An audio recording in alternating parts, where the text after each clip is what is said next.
Forget 12. Will the Broncos have to trade up to get Michael Penix Jr.? That's the question on today's mailbag. Henry, the Broncos have to trade up to get Michael Penix Jr. now? I mean, if you really want him, then yes. Like, you got to get in front of the Vikings, and that's the easy answer. You know, you see some mock drafts. The Draft Network actually put one out this morning that had him going number 11 to the Vikings. So if you absolutely want him, then yeah, that's just what you're going to have to do. If you like him, but you like Knicks too, and you're willing to gamble, then sure, wait until 12 and see what happens. And that's just not the way Sean Payton's going to operate, in my opinion. I think if he falls in love with the guy, he is going to trade up for him. And with Michael Penix Jr., he is really picking up steam. We know the outstanding pro day he had last week when he literally showed that he was the best physical athlete among all of these quarterbacks in the draft this year, at least the ones that were willing to work out. And then since then, he's only picked up steam when it comes to NFL teams as well. According to Jordan Schultz, the Giants, who have the 6th pick, they had dinner with him after his pro day. The Vikings had a private workout with Penix, who are one spot ahead of the Broncos. And he's also going to have top 30 visits with the Falcons, Raiders, Commanders. We know the Commanders sit it with that number 2 overall pick. The Falcons, don't really see them being a threat to draft Michael Penix Jr., especially at 8 in the draft. But the Raiders, number 13, Broncos have that 1 spot advantage on the Raiders, but who's to say that the Raiders don't jump to 10, don't jump to 9, don't jump to 7 in order to get Michael Penix? If the Broncos draft Michael Penix, Henry, in my opinion, it is because they trade up to get him. I don't think the Broncos are going to stay at 12 and draft any quarterback. I think if it's a Jaden Daniels, a J.J. McCarthy, they're making that jump to 4 or 3, probably 4 in my mind. And if they're drafting Bo Nix or Michael Penix Jr., they're making a jump between 10 and 7. Interesting. Yeah, I mean, it depends how it all plays out. If you have good intel, which we'll never know, but you would hope that Sean Payton feels like the kind of guy who has the guys who know what the Vikings are going to do. You know, and if he knows that the Vikings want Bo Nix and you want Penix, exactly. Like, you would really hope that you know what the Vikings want, and if you find out that if you want Penix, who might be the 6th quarterback taken, you could know that Bo Nix is going to be the one off the board at 11. So if you have the intel, you might be able to sit there. It depends on whether you have that or not. What's the record of quarterbacks drafted and how the number of quarterbacks drafted in the top 10 picks? I don't know. In one draft. Probably 4. 4? I would think 4. There's no way it's 5. Maybe that becomes the record this year. There's a chance. How crazy would it be for the Broncos to trade up to draft like the 5th quarterback at 10? It does not mean that they're doomed, because the 5th quarterback a couple drafts ago was Lamar Jackson taken. Yeah. 2-time MVP. Incredible draft pick there. But it would just be a crazy, semantics move. I don't think Sean gives an F about semantics, though, and what things look like. Yeah, it's just it just goes to show that the league is not built right. I mean, with the way that all the contracts work. So it used to be that, for example, when the Raiders drafted Jamarcus Russell, they had to give him $11 million a year on a 6-year contract, which meant that he was one of the 5 or 6 highest paid quarterbacks in the NFL, locked in for that long, and you just had to give those guys market value.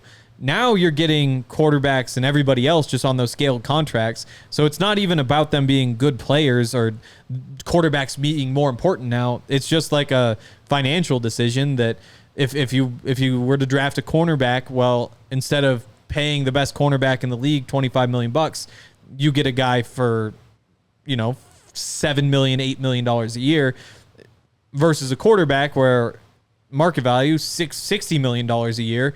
Again, you give them $7-8 million a year. So it's just a value proposition, and that's why teams will trade up and quarterbacks go as high as they are. And the bigger the market gets for the top quarterbacks, which still keeps growing, the more quarterbacks are going to be pushed to the top.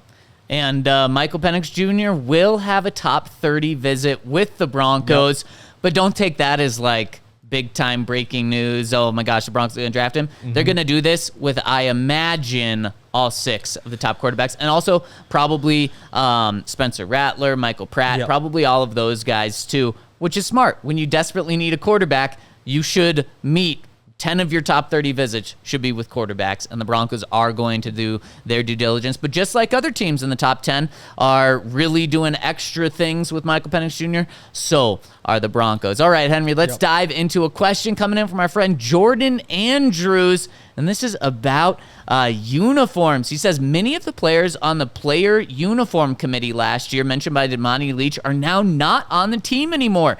To have input on a team's new uniforms and not be on the team is interesting. Have any inside scoops to share with us? What would you think if you were a player in that scenario? So what Damani said was essentially the captains. He didn't say this word for word, but essentially the captains of the team last year, the Broncos talked to about their new uniforms and ideas and ran things by them.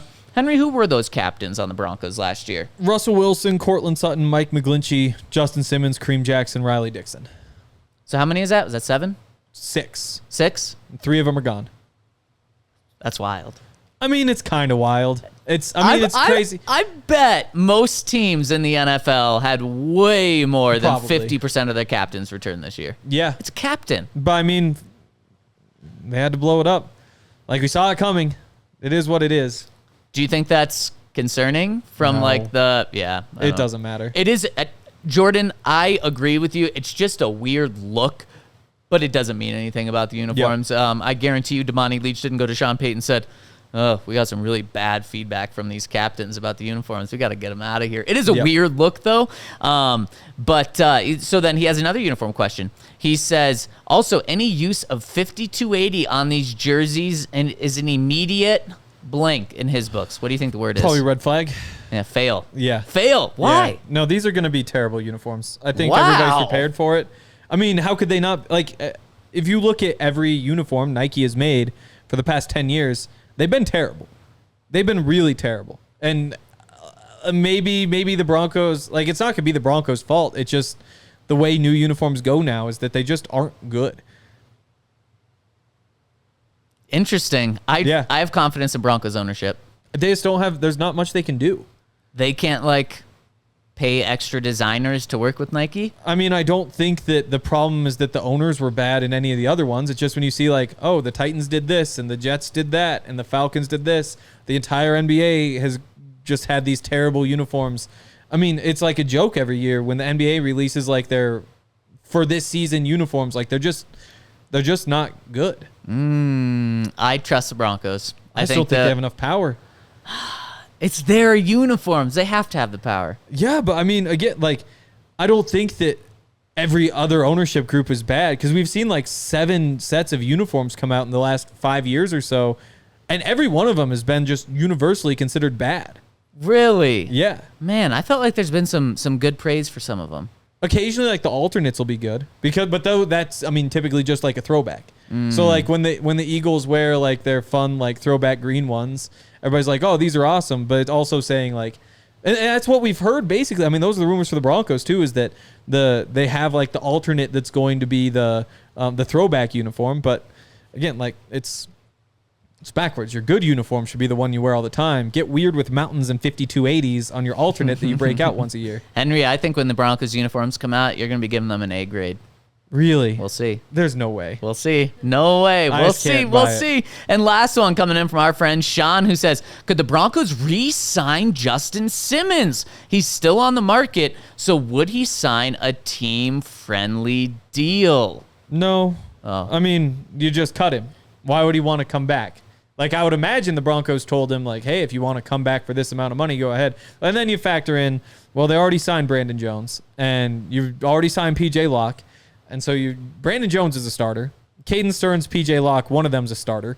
And that's probably your 3-man rotation. And you also still have J.L. Skinner. You got Delarian Turner-Yell, who are in the system. And this should be the year you start to see some snaps from Skinner. Like, as a 7th-round pick, year 1, you don't play some special teams. Year 2, there's an injury at some point, and so you get some like rotational snaps. Year 3, you get to hopefully be like a rotational player. Then year 4, you're hoping for a starter. And again, it's 7th-round pick, so it might not work out, but you're still gonna have to pay like $8-10 million to Justin Simmons, and that's a lot of money for a team that doesn't have a lot of money, and you already cut him, so he probably isn't super happy with you. And It's not going to happen. Yeah, the Broncos made their decision. And it's not that they don't like Justin. They wouldn't like to have him on the team, but he didn't want to be back at a number that they would want him back for. And if he's going to take a big team-friendly deal, it's not going to be with the Broncos because, one, he's going to be going to want to be on a team that has a shot at making the playoffs for the first time in his career, and two, he wants to be on a team that's surrounded in talent so that he can look even better, so that he's not put in this position where he's still on the market come April 1st of next year. He wants a big money deal, and the way you do that is surround yourself with great players so that you make even more plays, so that you look even better. So, and every other reason you said. Brandon Jones is here, the young guys. The Broncos have moved on, and they did it in a very amicable way. They got Justin on the market before free agency even opened, so they did right by him when they decided to move on from him. But unfortunately, the Broncos and Justin Simmons, it's over for now. Maybe he comes back in a couple of years, but now it is over, just like this mailbag is over. Leave your comments on this mailbag over on the post at thednvr.com. Thank you all so much for rolling with us on this bonus content.